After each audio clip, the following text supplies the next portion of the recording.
Twisted Minds Blacklist International would be the first MDL team to field an all-female roster sa MDL Philippines. You know what time it is?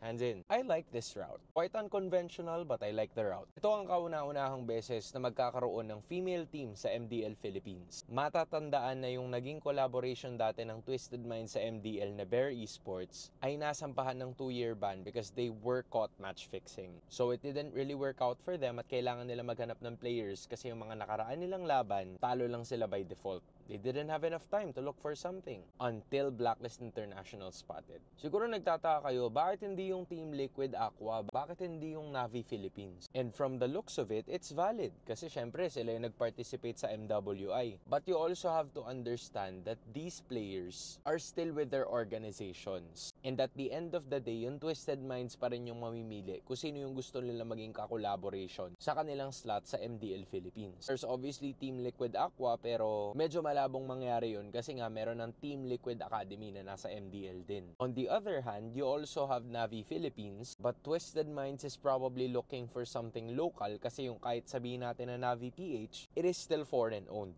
Nagpakitang gilas na sila doon sa kanilang first match kahapon lamang. They lost to Flare Esports but they were able to win one game. They're kind of put in a very difficult position to begin with, but let's see how the girls are gonna make the most out of it.